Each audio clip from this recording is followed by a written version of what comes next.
ఒకప్పుడు నిజంగానే పోపుల డబ్బాలోంచి తీసి డబ్బులు ఇచ్చేవాళ్ళు. ఇప్పుడంటే ఆన్‌లైన్‌లో ఎవరికైనా డబ్బులు ఇచ్చి ఆన్‌లైన్‌లో ఎవరితో ఒకళ్ళతోని పంపిస్తున్నారు. అంటే అమ్మ దగ్గర డబ్బులుంటాయి. దాచిపెడతారు.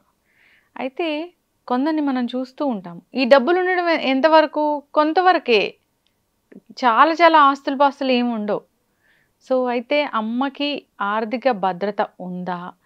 సో, ప్రతి ఇల్లాలికి ఆర్థిక భద్రత అనేది అవసరమా? చాలామందిని చూస్తూ ఉంటాము. డబ్బులు అడుక్కోవాల్సిన పరిస్థితి వస్తూ ఉంటుంది. అది ఎందుకు? దీనిలో మార్పు రావాలంటే ఏం చేయాలి? మంచి మాట అన్నారు. ఏమని అంటే చిన్నప్పుడు అమ్మని అడిగితే పోపుల డబ్బాలో నుంచి తీసి మనకిస్తుంది. ఇప్పుడు కూడా ఏదైనా అవసరం ఉంది అంటే అమ్మ దాచుకున్న డబ్బులు అవును. మనకిచ్చేస్తుంది. అమ్మ ఏది తనకంటూ ఏది దాచుకోదు. ఆర్థిక భద్రత ఉండాలి అనేటటువంటి ఆలోచన రాదు. ఎంతసేపు ఏంటంటే నేను ఇంకా ఏమిస్తే ఈ కుటుంబంకి నేను సాటిస్ఫై చేసిందని అవుతాను, ఇంకా ఏం చేస్తే వీళ్ళు నన్ను బాగా చూసుకుంటారు, నేను ఇంకా ఎంత చేస్తే నేను ఒక గుడ్ మదర్ని అవుతాను, లేదా ఇంకా ఎంత బాగా చేస్తే నేను మంచి భార్యను అనిపించుకుంటాను, లేదా నేను ఇంకెంత సర్దుకుపోతే నేను ఒక మంచి కోడల్ని అవుతాను, లేదా ఎవరితో మాట పడకుండా ఉంటాను అని ఎంతసేపు ఇవ్వడమే నేర్చుకొని ఉంటుంది. మీరు అడిగారు అసలు ఇల్లాలకి ఇలా అంటే కొన్ని సిచ్యుయేషన్స్ వస్తాయి, దాన్ని ఎలా చూడాలి అని చెప్పేసి. దాచిన ప్రతి రూపాయి కూడా సంసారానికే ఖర్చు పెట్టడం అనేది తను అలవాటు చేసేసుకుంటుంది ఫస్ట్ నుంచి కూడా. చివరికి కొన్ని పరిస్థితుల్లో ఏం జరుగుతుంది అని అంటే అమ్మా, ఇప్పుడు అంతా బాగున్నప్పుడు పిల్లలు తన చివరి వరకు అవసాన దశ వరకు బాగా చూసేటటువంటి పిల్లలు ఉన్నారు అంటే వెల్ అండ్ గుడ్. లేదు, వాళ్ళు కూడా స్వార్థంతోటో లేదా వాళ్ళకి చేతగాని తనంతోటో, ఎందుకంటే వాళ్ళు కూడా వాళ్ళ సంపాదన సరిగా లేనటువంటి సిచ్యుయేషన్లోనో ఉన్నప్పుడు నిన్ను పోషించాలి అని అంటే వాళ్ళకి భారం అవుతుంది. మీరు అనుకోవచ్చు చాలామంది వచ్చేటటువంటి క్వశ్చన్ ఏంటంటే తల్లి ఎందుకు భారం ఫీల్ అవ్వదు? చూడండి, తల్లి బిడ్డలకి భారం అవుతుంది కానీ బిడ్డలు చచ్చిపోయేంత వరకు తల్లికి భారం కారు. అంటే తల్లి మనస్సు అంత గొప్పది, అంత విశాలమైనది, అంత బరువును మోయగలిగేటటువంటి శక్తిని తనకి తానుగా ఆ శక్తిని తనలో ఇముడ్చుకుని ఉంటుంది. కానీ మన దౌర్భాగ్యం ఏంటంటే చాలా చోట్ల చూస్తాం తల్లిని రోడ్డు మీద వదిలేసిన తల్లుల్ని, బిచ్చమెత్తుకుని బతుకుతున్నటువంటి ఆడవాళ్ళని చాలా మందిని చూసినప్పుడు. అలాగే కొడుకు కోడళ్ళు బాగానే ఉంటారు, కూతుళ్ళు బాగానే సెటిల్ అయిపోయి ఉంటారు, కానీ వీళ్ళు ఇంకొకళ్ళ ఇంట్లో పని చేసుకొని బ్రతుకుతూ ఉంటారు. అంటే పని చెయ్యొద్దు అని నేను చెప్పను, వెల్ అండ్ గుడ్, చేయాలి. మనం బ్రతికున్నంత వరకు, మన కాలు చేయి ఆడినంత వరకు మన సంపాదన మీదే మనం బ్రతకాలి. మన సంపాదనతోటే మనం ఉండాలి, ఎవరి మీద మనం ఆధారపడకూడదు.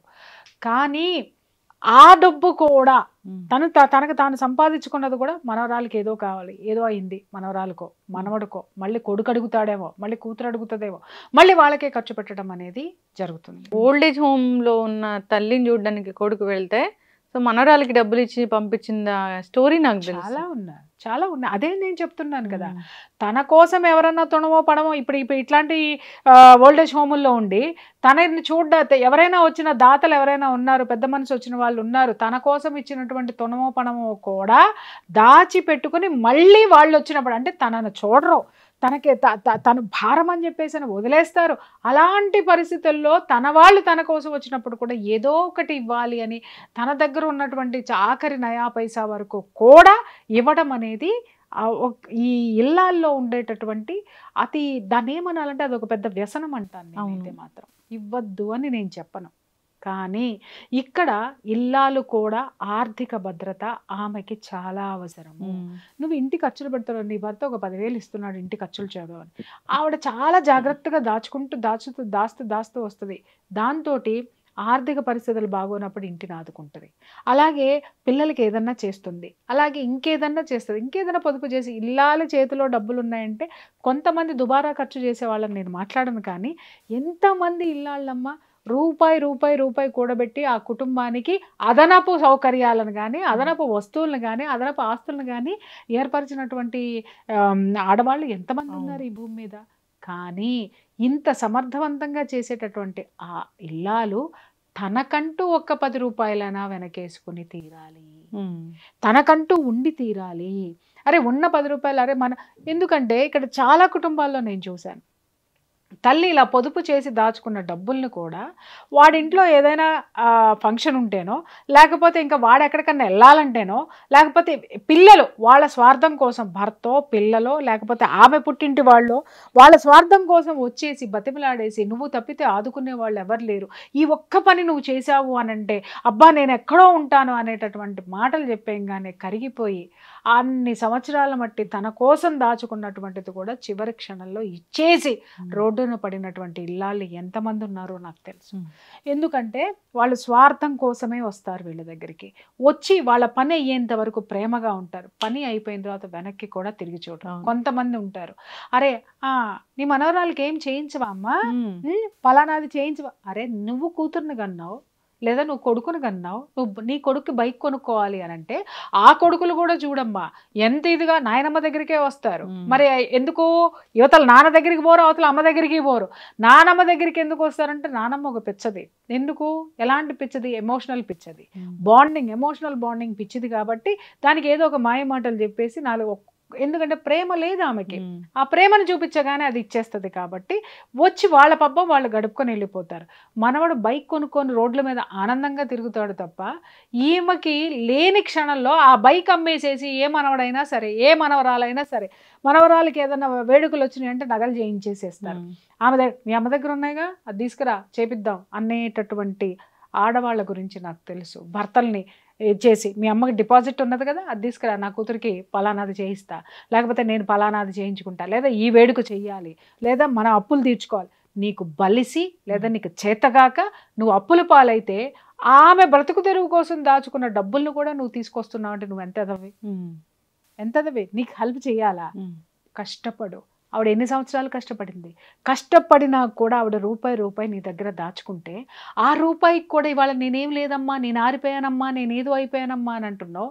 వయసులో ఉన్న నీకే శక్తి లేదని నువ్వు జారగిల పడితే, శక్తి లేని నీకు ఆవిడ సహాయం చేస్తే, శక్తిని కోల్పోయినప్పుడు ఆవిడకి ఎవరు సహాయం చేయాలి? గవర్నమెంటే వాళ్ళకి పెన్షన్ ఇస్తుంది. ఇలాంటి సందర్భాలు ఉన్నాయి కాబట్టే ఇవాళ గవర్నమెంట్లు వృద్ధాప్య పింఛన్లను ఇవ్వడానికి కారణం ఇదే. ఇవాళ చాలా మంది ముసలి వాళ్ళు ఎంత హ్యాపీగా బ్రతుకుతున్నారో వీటి వల్ల.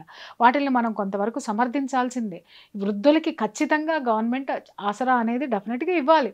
కానీ నేనేమంటున్నానంటే గవర్నమెంట్ ఇచ్చేది ఎంతవరకు వస్తమ్మా, తిండి తినడం వరకే వస్తుంది. ఏదన్నా మెడికల్ అవసరం వచ్చింది, లేకపోతే ఇంకేదన్నా కావాల్సింది ఉంది, వీళ్ళకి భద్రత ఏది చెప్పండి? అంటే పెద్ద పెద్ద జబ్బులకు కూడా కొడుకులు చేతగాని వాళ్ళైతే, నాకు తెలిసినంత వరకు మా బంధువుల్లో ఒక ఆవిడ కొడుకు అసలు ఎందుకు పనికిరాడు, అంత గారాభంగా పెంచింది. ఒకప్పుడు మంచి ఆస్తిపాస్తులు ఉన్నాయి, ఆ తర్వాత ఆస్తులన్నీ వాళ్ళకి కలిసి రాలేదు, మొత్తం ఇదైపోయినాయి. వాడు ఎందుకు పనికి రాకుండా తయారయ్యాడు, వాడు ఒక్క రూపాయి ఇవ్వడు.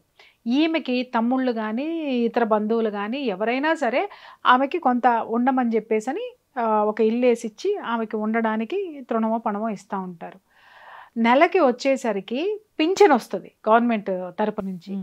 ఆమె ఒక పూట వండుకుని ఒక పూట ఇంకా మళ్ళీ రెండో వాళ్ళ ఇంటికి వెళ్ళి చేయి చాచి అడగదు, సొంత కొడుకింటికి వెళ్ళి కూడా ఆవిడ ఆత్మాభిమానం. కానీ ఎవరన్నా మాలాంటి వాళ్ళం ఏదైనా ఇచ్చినా, లేకపోతే గవర్నమెంట్ ఇచ్చిన పెన్షన్లో కూడా సగం వాడుకొని మిగిలింది సగం దాచి కొడుక్కిస్తుంది.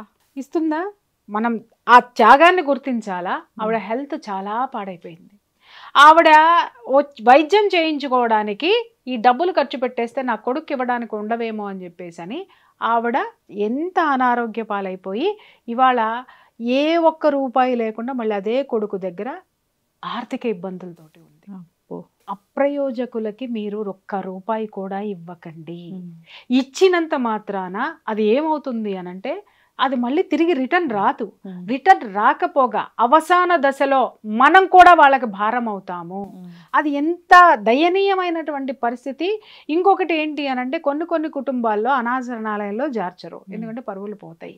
అలాగని ఇంట్లో కూర్చోబెట్టి 2 పూట్ల తిండి పెట్టలేరు, అలా కూడా ఉంటది. అందుకే నేను ప్రతి ఒక్కళ్ళకి చెప్తున్నా, మీ తదనంతరం ఎవరికైనా ఏదైనా ఇవ్వండి తప్ప మీరు ఉన్నంత వరకు ఇవ్వాల్సింది ఇవ్వండి.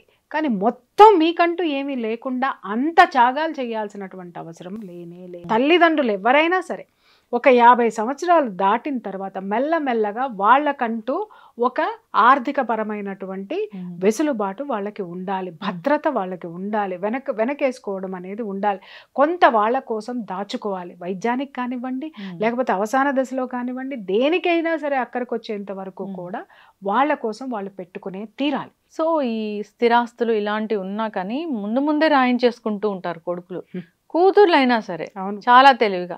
వన్స్ అవి చేతికి వచ్చాక అస్సలు చూడరు. ఈ స్వార్థంతో కూడినటువంటి పిల్లలమ్మ, చెప్తున్నాను కదా, ఆ స్వార్థంతో కూడినటువంటి పిల్లలు ఉన్నప్పుడు ఎవరైతే తల్లిదండ్రులు బతికుండంగానే ఆస్తులు ఇవ్వమని, తల్లి బతికుండంగానే తల్లికి కూడా తెలియకుండా వాటాలు పంచుకునే ప్రబుద్ధులు కూడా కొంతమంది ఉన్నారు.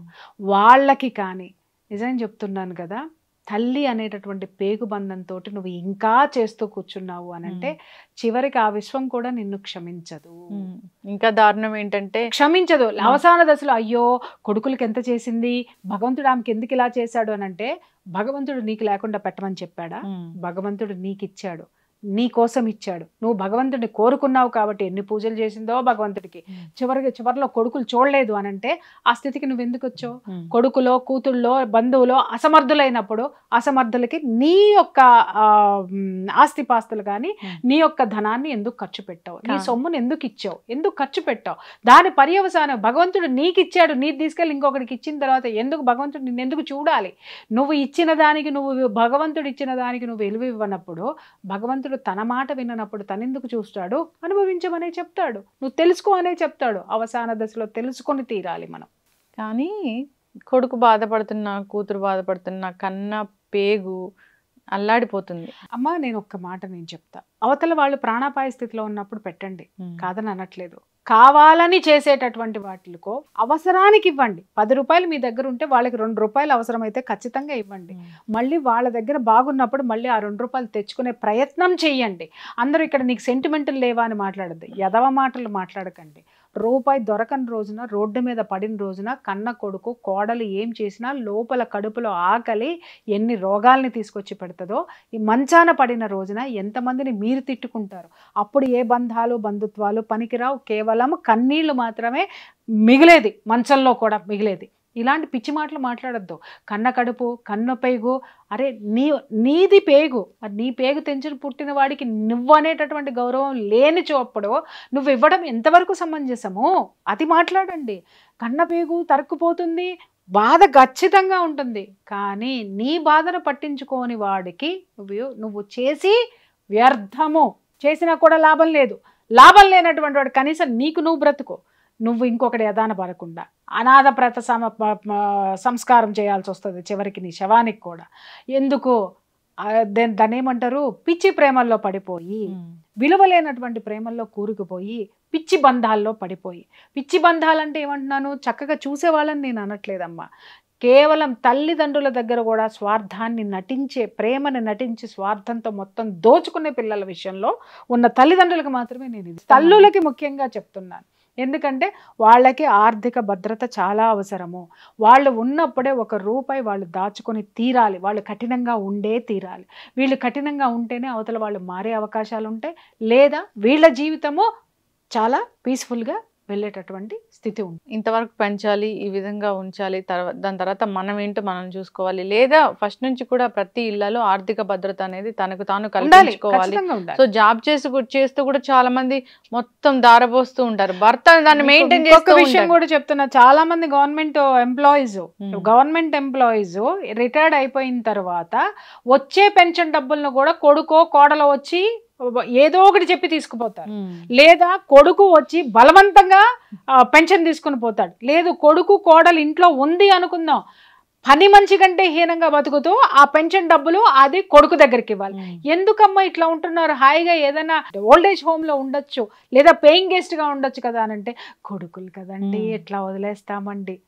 విలువలు లేని చోట నువ్వు బ్రతుకుతూ, బురదగుంట్లో బ్రతుకుతూ నువ్వు గబ్బొస్తుందని ఎట్లా మాట్లాడతావు? నీ మీద ఎందుకు జాలి చూపించాలి? అది బురదమ్మా బయటికి రామ్మా అని అంటే, బురద కదండి మా ఇంటి ముందు ఉన్నదే కదండి ఎట్రానండి అని అంటే, నీ ఇంటి ముందున్నా నీ ఇంట్లో ఉన్న బురదే, అది గబ్బే కొడుతుంది. ఆ గబురు వదిలించుకొని బయటకు వస్తే ఆరోగ్యవంతంగా ఉంటావు. అదే నేను చెప్తున్నాను. ఆ పిచ్చి సెంటిమెంట్లతోటి ఉండి మిమ్మల్ని మీరు నరకం పెట్టుకోవడం అనే దాన్ని భగవంతుడు కూడా హర్షించడు. తన్ను మాలిన ధర్మం మొదలు చెడ్డబేరం. ఫస్ట్ నిన్ను నువ్వు సంస్కరించుకో, నీకు నువ్వు భద్రతనిచ్చుకో, ఆ తర్వాత ఎవరినైనా సరే. చక్కగా